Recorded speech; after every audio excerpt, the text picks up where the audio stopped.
Halo semua, kami dari kelompok 6 Current Issue Psikologi Industri dan Organisasi yang terdiri dari 1. Andayani dengan NIM 191301041, 2. Ferdiansyah dengan NIM 191301059, 3. Vena Laila dengan NIM 191301060, 4. Tariza Yufi dengan NIM 191301237, 5. Aulia Humaira dengan NIM 201301040, 6. Sisilia Sari dengan NIM 201301007. Yang ketujuh ada Fatania Andani Harhab dengan NIM 201301012. Kami akan menjelaskan mengenai penerapan knowledge management di sebuah perusahaan yaitu PT Unilever Indonesia. Sebelumnya, kami akan menjelaskan secara singkat. Unilever Indonesia didirikan pada tanggal 5 Desember 1933 sebagai Zip Fabricant and Elf Lever. Pada tanggal 22 Juli 1980, nama perusahaan diganti menjadi PT Lever Brother Indonesia dan pada tanggal 30 Juni 1997, perusahaan kembali mengganti namanya menjadi PT Unilever Indonesia. Produk-produk Unilever mencakup brand-brand ternama yang disukai di dunia dan di Indonesia, seperti Pepsodent, yaitu pasta gigi, ada sabun Lux, Lifebuoy, Dove, Rexona, Sunsilk, Vaseline, Rinso, dan masih banyak lainnya. PT Unilever Indonesia Tbk ini adalah salah satu perusahaan di Indonesia yang berhasil dalam penerapan knowledge management. Bisa kita lihat dari misi Unilever Indonesia sendiri, yaitu meningkatkan fasilitas hidup. Hal ini dapat dilihat dari produk-produk yang inovatif, unggul, dan ekonomis. Selama ini, tujuan dari Unilever Indonesia tetap sama, yaitu di mana mereka bekerja untuk menciptakan masa depan yang lebih baik setiap harinya. Kemudian mereka membuat pelanggan merasa nyaman, berpenampilan baik, dan lebih menikmati kehidupan lewat brand dan jasa yang mereka berikan dan bisa bermanfaat bagi konsumennya. Bagi Unilever sendiri, sumber daya manusia itu adalah pusat dari seluruh aktivitas perusahaan, di mana mereka memberikan prioritas kepada mereka dalam mengembangkan sisi profesionalitas, keseimbangan kehidupan, dan kemampuan untuk berkontribusi pada perusahaan.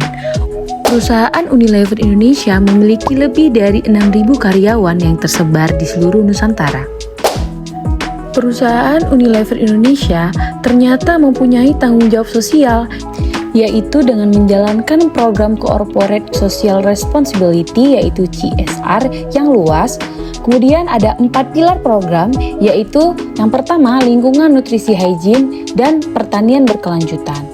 Program CSR yang dilakukan oleh perusahaan Unilever Indonesia ini berupa kampanye mencuci tangan dengan sabun, program edukasi sikat gigi dan mulut, program pelestarian makanan tradisional Indonesia, serta program memerangi kelaparan untuk membantu anak Indonesia yang kekurangan gizi. Selanjutnya kita masuk ke visi dan misi PT Unilever Indonesia, yaitu yang pertama adalah visi PT Unilever Indonesia, yaitu Become the first choice of customer, consumer, and community, yaitu menyediakan produk bermerek dan pelayanan secara konsisten dengan menawarkan dari segi harga dan produk yang berkualitas serta aman untuk dipakai oleh konsumen. Kemudian yaitu misi PT Unilever Indonesia. Yang pertama, ingin menjadi yang pertama dan yang terbaik di kelasnya untuk memenuhi kebutuhan konsumen.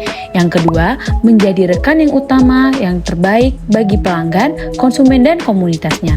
Yang ketiga, menghilangkan kegiatan yang tidak bernilai, tambah dari segala proses. Yang keempat, menjadi perusahaan yang terpilih dengan orang-orang berkinerja tinggi. Yang kelima, berusaha untuk meningkatkan target pertumbuhan yang menguntungkan dan memberikan imbalan yang sesuai untuk karyawan dan pemegang saham. Yang terakhir adalah mendapatkan kehormatan karena integritas yang tinggi di dalam membantu masyarakat dan lingkungan hidup. Kemudian kita masuk pada inti utama dari pembahasan kita, yaitu penerapan knowledge management di PT Unilever Indonesia. Yang pertama adalah komunikasi pemasaran yang bersifat One Voice. One Voice ini adalah sistem komunikasi yang digunakan oleh perusahaan, tetapi jika sudah dikoordinasikan dan memiliki misi yang tepat, maka akan mudah meraih konsumen. Kemudian, sistem komunikasi ini bukan hanya untuk meningkatkan pencitraan suatu produk, tapi juga harus menimbulkan hasil penjualan yang baik dari produk yang telah dipasarkan.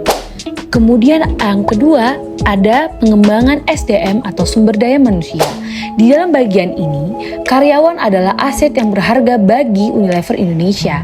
Karena itu, Unilever Indonesia membuat strategi dan sistem human capital yang bersifat komprehensif. Pengembangan sumber daya manusia pada Unilever Indonesia yaitu membuat Performance Development Program atau PDP, yaitu di mana karyawan melakukan pekerjaannya sesuai dengan kemampuannya. Setiap pertengahan tahun, PDP dimonitor melalui Continuous Improvement Discussion atau CID untuk membahas hal-hal yang diperlukan untuk pengembangan sistem kerja karyawan PT Unilever. Hal-hal yang dilakukan oleh PT Unilever Indonesia dalam menjalankan budaya sharing knowledge yang pertama adalah suatu achievement bagi manajemen dan karyawan yang berkontribusi dalam membagikan pengetahuan dan pengalamannya. Yang kedua, retrospect, yaitu berupa program penulisan yang diperoleh dari pengalamannya dan dianggap baik terus akan dipublikasikan di dalam situs departemen mereka. Yang ketiga, solar atau share of learning and discussion, yang dimana pemimpin perusahaan Unilever Indonesia dari luar datang sebagai narasumber untuk memberikan pengetahuan dan berbagi pengalaman. Dan yang keempat, good idea, yang merupakan inisiatif yang memfasilitasi karyawan untuk menyampaikan suatu ide sederhana yang dapat menguntungkan perusahaan dari berbagai sisi. Selanjutnya, strategi teknologi informasi PT Unilever Indonesia Tbk.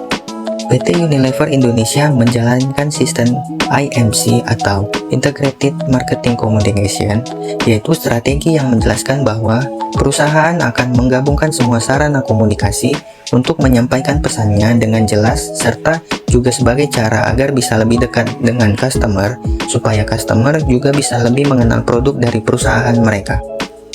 Fasilitas yang diberikan PT Unilever Indonesia untuk menjalankan knowledge sharing yang pertama adalah learning center, yaitu seperti e-learning. Yang kedua, knowledge club online dan online library, yaitu seperti perpustakaan online. Dan yang ketiga, intranet, yang berisi semua informasi perusahaan terutama tentang yang berhubungan dengan kinerja perusahaan. Selanjutnya, tujuan penerapan knowledge management di PT Unilever Indonesia.